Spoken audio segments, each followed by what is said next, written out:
Mo Money B1. On the R Xbox subreddit, there is a post of the news of Forza Horizon going to PS5.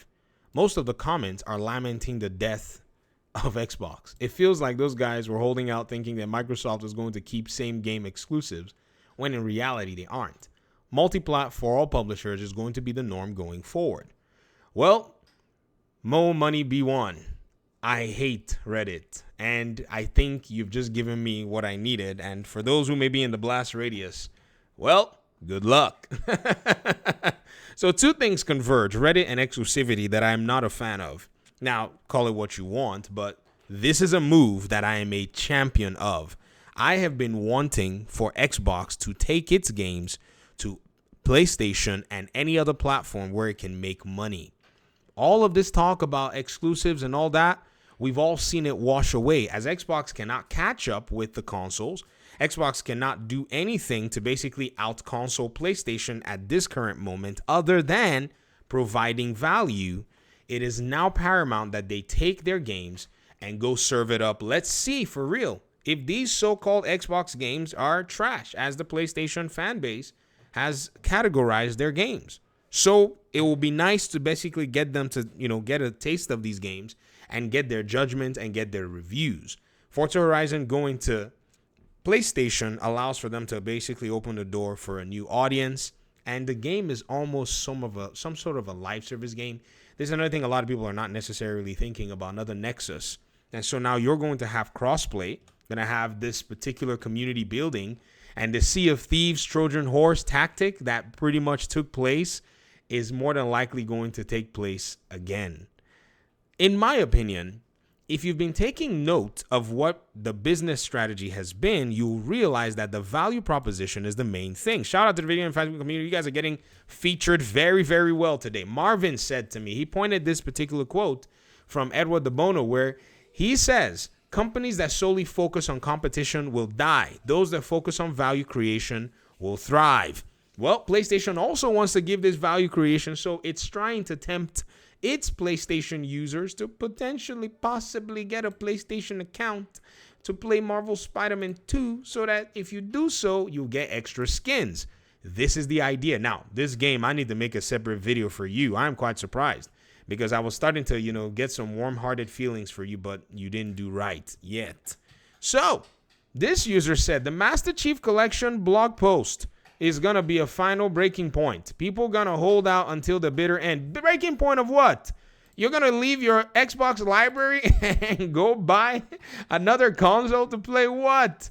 Old games that Xbox has already launched. If you did not buy a PlayStation this generation or somewhere within the generation to play their games, all your talk right now is just wash.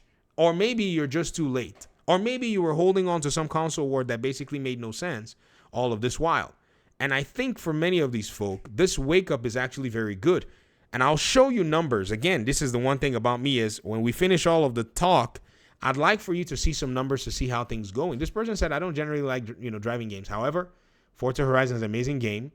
And nothing came close on PlayStation until now. It'll be interesting to see how many months or years the exclusivity window for Xbox Studios, directly Xbox Studios, not Bethesda or Activision games, heavy hitters such as Gears, Horizon, or Fable. I'm happy more people are going to be able to experience a pure fun game, but I'm not sure whether Game Pass Day 1 releases will be enough for me to buy the next generation of Xbox. It's okay. Go buy the next generation of PlayStation or come to PC. You're going to basically be in my lair. I love it.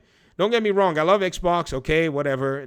Forget brand loyalty, guys. And there's no chance that I'll sell my Series X. However, the next generation will make me think hard about what to go with both consoles again or stick with the one that offers all the games. PC, you mean? This person said, I'm speechless. No red lines. This person said, now's your chance, Xbox. Be assertive. Hey, that's my exclusive. Great. Now let him have it. PlayStation can have it. I don't know what that even means. This person said, well, I guess we should start viewing Xbox as not a console brand, but more like a big publisher, kind of like Sega, if you think about it. Why would anybody want to do that? Why would anybody want to view Xbox like that? Even Valve has got hardware. Oh, my goodness. And so does Xbox. So if there's anybody you probably want to look at Xbox like is a wannabe Valve. Their value proposition is just as good in terms of what it serves the customer full scale, like literally with multiple entitlements that you can get. So Sega is not in the question. Valve is more in the question because of the hardware side and possible handheld or whatever it is. And that's probably more where you should look at Xbox as a whole with a console proxy to it. This person said we waited more than a decade for Xbox to figure it out. And this is how our patience is rewarded. Things seem to be promising just a year and a half ago. It was only promising as long as you thought that you would play List Wars. The moment that this whole thing basically has moved towards the sensible business paradigm, which is profitability and value pretty much over anti-consumerism and exclusivity, everybody now wants to raise their hands and throw it up in the air. Now, enough of, the tomfoolery, enough of the petty little squabbles. Why don't we just go ahead and talk about where the numbers are? If you look at Xbox's numbers, it had a revenue dip of negative $503 million year over year. This is where my criticism for Xbox comes into place. Are you ready for it? I've said this before. Indiana Jones should have been day one on PlayStation. Do you hear me? Indiana Jones should have been a day one launch on PlayStation, because this negative $503 million year over year decrease would have been heavily reduced had they had revenue coming in from PlayStation in December, and to basically go ahead and shift this particular number a little bit upwards. I can understand that it's a new game, but I couldn't be bothered. I don't care. You are here to make money, right? Microsoft, you're here to farm profitability, right? Then you need to commit. We get it. You have your console, you need it because that's what's holding your Game Pass subscribers. That's what's holding your core audience. But man, you need to get out there and you need to farm these dollars. What's the reason? Except they were making sure that they had quality control to give themselves enough time to launch Indiana Jones on PlayStation. That's where I would say, okay, an exception is acceptable to me. Not that anyone's accountable to me. I'm not paying their salaries over their machine games. But I'm just saying from a strategic perspective, this is how you leverage your strategy to the fullest. The inklings of exclusivity ought to be, in my opinion, properly positioned in a way that you're not worried about trying to hurt anybody's feelings.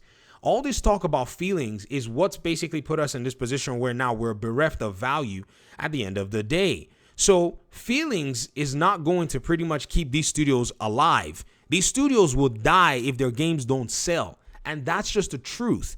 The studios that are basically making these Forza games, right? They've basically reached their saturation point in how many people are going to buy Forza on PC via Steam and on the Xbox platform via the Xbox PC platform or even Xbox console. And rising costs of development are also happening at the same time. So Xbox has one move: sell more copies of Forza.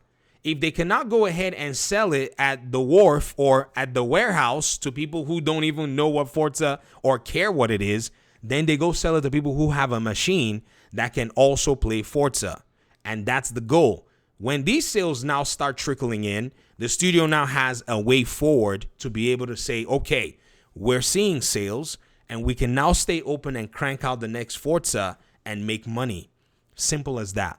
PlayStation, if they want to jump in on the fun, hey, by all means, there's money to be made on the Xbox platform. But if you don't want it, stick with PC. Perhaps that might help you and that might get you where you need to go.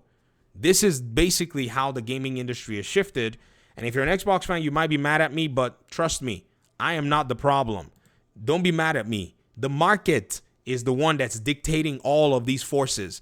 Someone asked me one time, they were trying to be tongue-in-cheek. They said, you talk about the market as this invisible force. Like, what do you even mean by... This is what I mean. This is what I mean right here. The market that literally made PlayStation come out and say, you know what? Don't do PlayStation login anymore. We know that, we notice that you guys don't like it. That's the market. That right there is the market. The market that made Xbox go and say, man, we're going to go home if we don't sell games. Yeah, that market, that's the market right there. The market that said, Xbox, in order for you to basically reach your goals in a very tumultuous gaming market, by the way, go sell your games. Phil looked around. He sold on PC. He's been selling on PC. He's fine on PC. And he's like, well, where else? Oh, look, it's another console. This is an Xbox. Peace out.